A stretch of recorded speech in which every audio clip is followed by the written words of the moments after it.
I mean, what's extraordinary is the prospect of Trump being president, when he's a convicted criminal, possibly in jail, and and nobody, when they drew up the American Constitution, it never even occurred to them that the president of the United States might be a convicted criminal. If somebody had just mentioned it to them, they probably would have put in another clause to that effect. Well, Michael Crick and Miranda Green, you both worked in the United States. What do you make of what's happening now, Miranda? Well, it's an extraordinary continuation of the theatre that Donald Trump has given us, on the political scene since he burst onto it. It's quite depressing for America, I think. There was a very interesting interview. Yeah, I'm not quite sure about that point in the interview that the Republican Party and Republican supporters will just lap it up and believe what Trump will want them to believe, which is it's all a put-up job. Any legal proceedings are all biased, etc. Because actually, although, it may be that he could make it through as he wants to become the Republican candidate for the presidential race, I'm not quite sure that the polling quite supports the idea that then the American public will just take all this on the chin. There's this idea that any outrage is priced in to Donald Trump. I'm not quite sure at this point. I mean, America lost its AAA rating this week from Fitch, the credit rating agency, on the basis that it's of political risk and instability. And they directly quoted the January the 6th insurrection as evidence. Is this really what Americans want? I wonder whether it's quite as good a story for the Trump bases and then taking that forward to the presidential race as we think. I mean, what's extraordinary is the prospect of Trump being president, when he's a convicted criminal, possibly in jail, and and nobody, when they drew up the American Constitution, it never even occurred to them that the president of the United States might be a convicted criminal. If somebody had just mentioned it to them, they probably would have put in another clause to that effect. And what I don't know is whether it needs a change to the Constitution or whether it can be done through legislation. But it is a quite extraordinary situation. Now, you would normally say, well, in that case, Trump gets the Republican nomination, and it should be dead simple for the Democrats. But of course, you've got Biden's age; he's increasingly looking senile, and there doesn't seem to be any obvious Democrat alternative. And I think it's another example of how good people are not coming to the aid of the party. When I worked in Washington 35 years ago, there were on both sides, you were lots of up and coming people, and it's a great opportunity, I suppose, for just as Bill Clinton came through, sort of, very quickly in 1992, but nobody had heard of him months before, and Barack Obama again in 2008. It's a great opportunity for some unknown Democrat to come out and.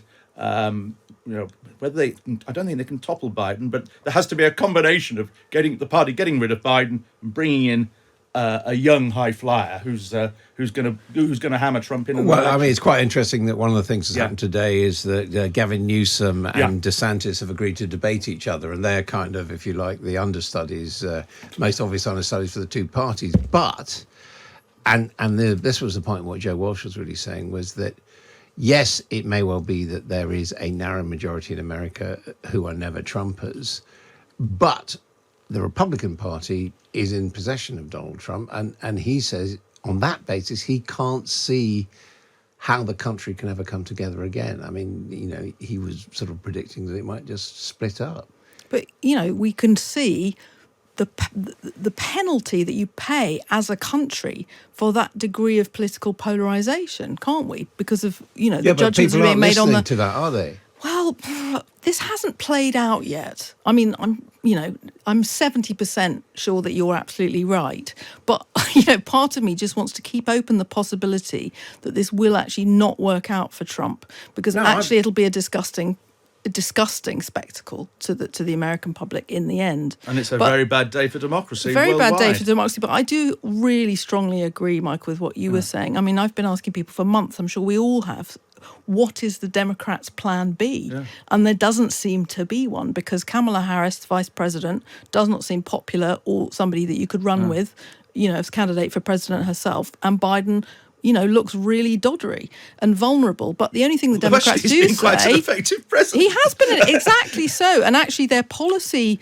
platform is pretty strong. But, they are lacking a plan B, I would say. All right.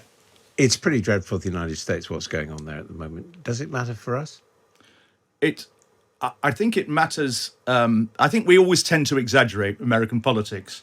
And even though I'm a former Washington correspondent, I always think we put far too much emphasis on American politics and not an emphasis on Europe, say. I think it does matter in terms of global politics right now. I mean, for a start, what's going to happen over Ukraine? Is Biden going to be replaced by somebody who is less committed to helping Ukraine?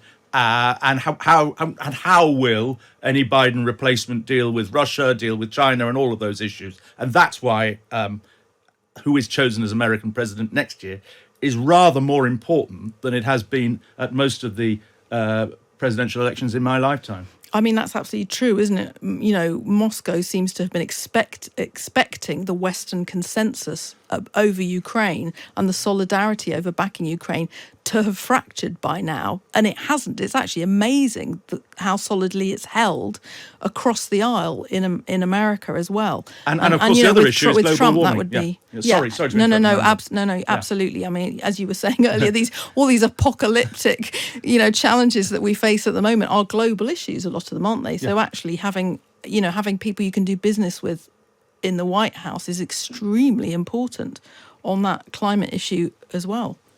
I think there's also another sense, which is that maybe we concentrate too much on American politics, but what happens in America, we tend to copy.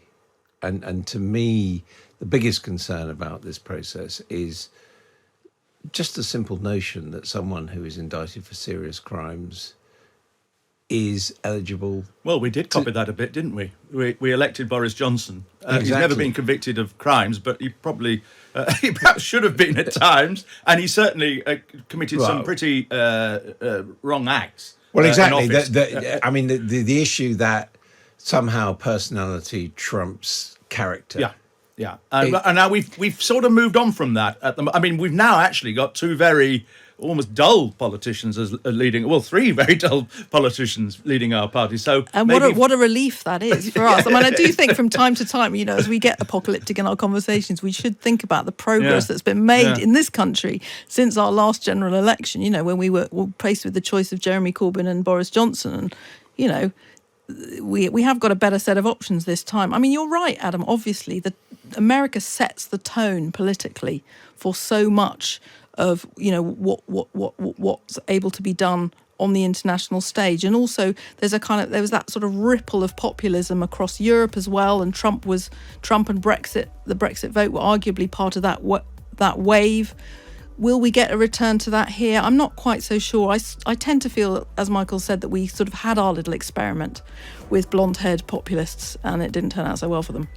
Well, the blonde-haired populist of the United States is about to get off his plane, and in about an hour's time, he's due to be arraigned in federal court. We will have full coverage of that, of course.